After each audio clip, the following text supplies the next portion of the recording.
Today we are going to be upgrading the Land's Wrath or Obuun daya ancestor precon deck. So first thing, you know what, let's just read it. Obuun daya ancestor is 1 green, red, green, white for a 3/3 legendary creature elf spirit. At the beginning of combat on your turn, up to 1 target land you control becomes an XX elemental creature with trample and haste until end of turn, where X is Obuun's power. It's still a land. And landfall. Whenever a land enters the battlefield under your control, put a +1/+1 counter on target creature. So, first thing I want to address is, with this, I think you can make a decision. This is a very versatile commander that gives you lots and lots of different options of how you want to build it. We have landfall, we have +1/+1 counters, and we have a land creatures deck. I chose to go with a land creatures deck, but let's go through these different options. Landfall is a trigger that happens when a land enters the battlefield, and it will do something. There's a landfall trigger on Obuun, so it's logical that someone would build that way. Yes, this will work. It doesn't synergize that well with Obuun, but landfall is just an archetype that will build itself. You're not going to have to put that much effort into building it. You're probably going to already have cards that work with it, and you're going to have a lot of flexibility with which cards you want to put in it, because there's a lot of different things that will apply and ways you can build landfall. So landfall is going to be most likely the most popular choice. +1/+1 counters. Because Obuun is going to put +1/+1 counters on creatures on every landfall ability, it's logical that people are going to try and make +1/+1 counters decks with it. This is good, and it's really easy to just put +1/+1 counters on your creatures, which can be a challenge in a +1/+1 counter deck. Being able to take your +1/+1 counter deck, and instead of running things to put +1/+1 counters on everything, you get to just run a lot of ramp, is a game changer. Now, would I say this is a particularly powerful +1/+1 counter deck? I don't know, right? Like, I haven't built that deck. I haven't changed it to become that. But, that's what we have. Third option is what I went with. I'm not really going to explain it too much, but it's a land creatures deck. The idea is to take my lands, turn them into creatures, and then take advantage of that in many ways. Maybe pump them. There's just a lot of different things I want to do. And lastly, one thing I want to address before we get into stuff is this is a $25 budget. So that's really nice. Just having it for $24.37, as is what it says here, is great. Plus, there's a couple cards in here. You get a Swords to Plowshare and a Heroic Intervention that you're going to use in the future. You also get a Farseek, a couple things like that. They're not huge dollar cards, but they're up there. Heroic Intervention, for example, is $5 or $10 if you get it on Card Kingdom. I use TCG price. It could be more if you use Card Kingdom or anything else. It could be a different amount. It really depends, but, you'll just have to see. You can buy it for $24, so. Okay, next up, let's just get into it, right? So we've talked about what it is, and let's break it up into different sections. So the first section is something that turns lands into creatures forever. So one example of this would be Awaken. An example of Awaken would be Sheer Drop. 2 and a white for sorcery, destroy target tapped creature, Awaken 3. 5 and a white. If you cast this spell for 5 and a white, also put 3 +1/+1 counters on target land you control, and it becomes a 0/0 elemental creature with haste. It's still a land. You are making your creature a land forever for a cost. So it's just a way to turn something into a land forever. The next category is something that just turns... Sheer Drop, for example, isn't really... I could see you cutting this if you have something more expensive you want to put in. The things with Awaken are mediocre. There's just not too many options. But I really did want to add more cards that can turn things into lands. So that's why this is here, even if it doesn't seem like it's that powerful. It gets the utility of removal, and it gives us the 0/0. bundling things together can make them a lot more powerful than they seem. Living Plane is 2 green for an enchantment. All lands are 1/1 creatures that are still lands. So this is incredibly powerful. Just turning every single thing into a 1/1. Now, there's variations of this. Sometimes it'll only do it for yours. Anything like that. Like, it could be a lot of different things, but that's the vast majority of it. The last there are 2 more groups. There's 2 more groups of things that turn things into lands. One is it'll turn target creature into a land until end of turn. For example, Embodiment of Fury is 3 and a red for 4/3. It has trample and land creatures you control have trample. It also has landfall. Whenever a land enters the battlefield under your control, you may have target land you control become a 3/3 elemental creature with haste until end of turn. It's still a land. There you go. You are getting a land until end of turn. And the last category, I know there's a lot of different categories, and there's even some variation beyond these things, is an instant or sorcery or something that's going to turn all lands or all lands you control into creatures. So an example of this would be Natural Affinity. 2 and a green for an instant. Until end of turn, all lands become 2/2 creatures that are still lands. So there's variation on all these things, but that's most of the stuff that's going to get you land creatures. By most of, I mean most of the categories. There's actually a lot of cards in here that do that, plus Obuun does that, plus some of the cards from the original deck do that. So there's a lot of cards that will do that, but I'm not going to list them all because it's redundant. All right, the next category is +1/+1 counters. Now, I know I said this isn't a +1/+1 counter deck, but you get good utility. First of all, I couldn't resist because I want a flying land. So the way I can do that is I can turn my land into a creature, right? I can put a +1/+1 counter on it with Obuun's ability on the landfall, and then I can play Abzan Falconer. 2 and a white for 2/3. Each creature you control with a +1/+1 counter on it has flying. Yes, there are a lot of different ways to give lands flying, and this probably isn't even that uncommon. But I still think it's glorious and wonderful and needs to happen a lot more.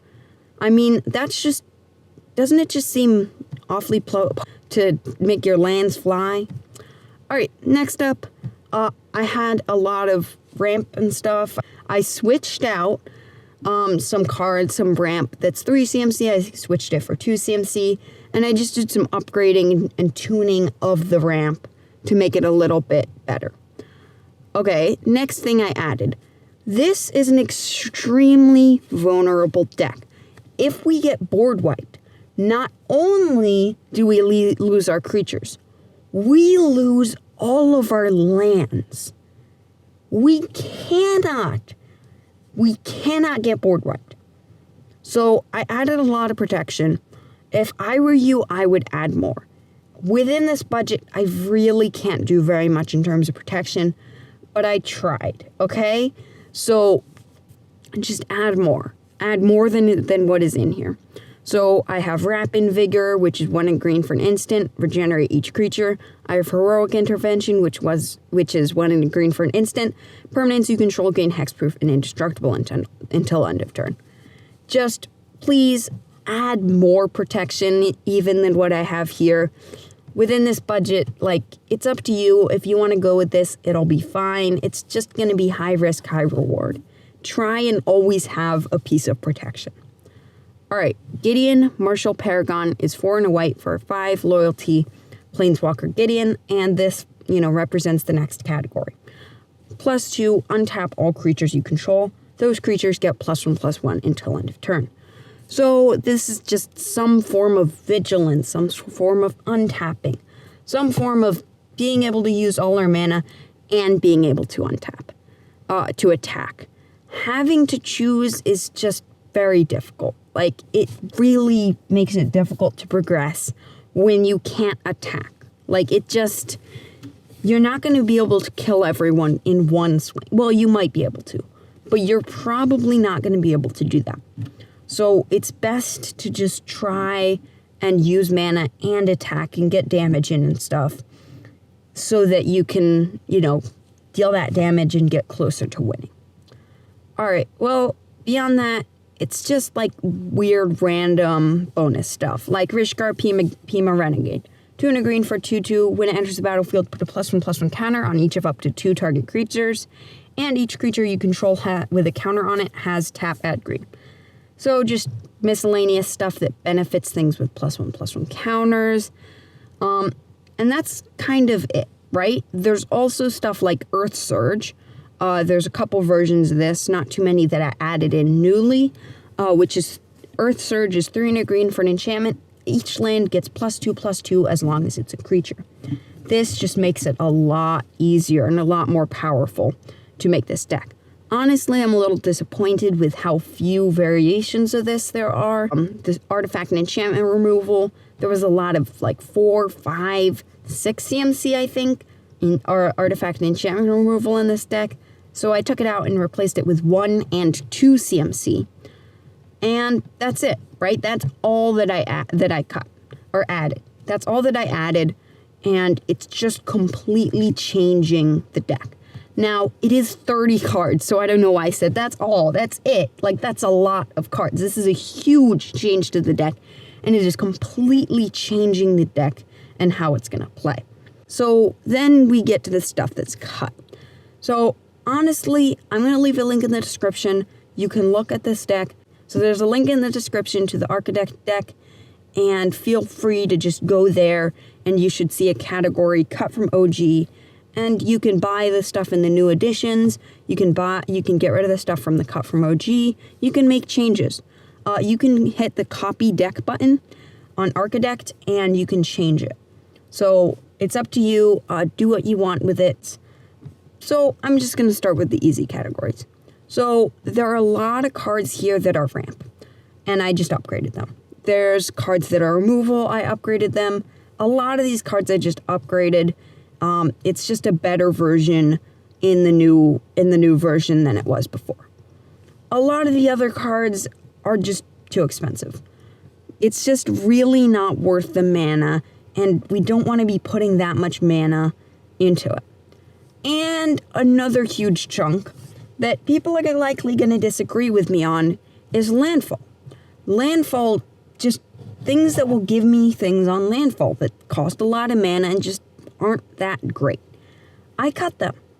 And you might not do that, but I'm devoted. I'm doing this theme. I'm making a land animating deck, and I don't want this landfall stuff.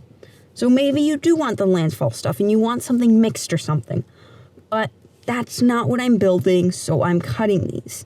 And I could see why someone would disagree with me, but it's just not the right archetype. So other than that, I mean, there's a lot of different stuff. Just stuff that's a little clunky, stuff that just doesn't fit in the deck. Like, I don't want to go through everything. So abundance is a thing that just doesn't fit the deck, for example. Rites of Flourishing. Here's one that people could disagree about. 2 and a green for an enchantment. At the beginning of each player's draw step, that player draws an additional card. And each player may play an additional land on each of their turns. This isn't a group hug deck. Like, you're really not fooling anyone. You're making creatures and you're attacking people with it. And you need to get your chips in.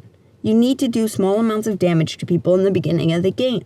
So you're just not really gonna trick anyone into thinking you're a group hug deck, and you're really not gonna benefit from that more than your opponents. I don't think this is worth it. Maybe you disagree, maybe you don't. If you don't, then just cut it, obviously. I mean, other than that, like, I really don't want to waste your time going through all of these things, but they've got their reasons. They're usually just too expensive or too clunky or landfall, or there's just a better version. Okay, well, honestly, I think that sums it up. I mean, there's a lot of cards I didn't go through here. There's also a too expensive category that shows a lot of cards that are expensive if you want to cut some of the cards from the new editions, or you want to, just go ahead, change it up to your needs, to your wants, whatever. I didn't necessarily go over all the cut from OG category too much, but I don't think I need to. I feel like everything here is relatively self-explanatory, and if it's not, then I guess we just disagree. Like, a lot of these things that I would think people would disagree with me on are really expensive things, or landfall things. Things that either cost a lot of mana or have landfall. And I feel like you really need to be careful with how much mana you're spending and how many cards in the really high CMCs you have. And landfall is not the deck I'm building, so I'm cutting it. So that's my opinion, and if you disagree with me on either of those points, then this isn't the deck for you. This isn't the changes for you. But hopefully you could still listen and find some information from the deck. Thank you for listening, and I will see you next time.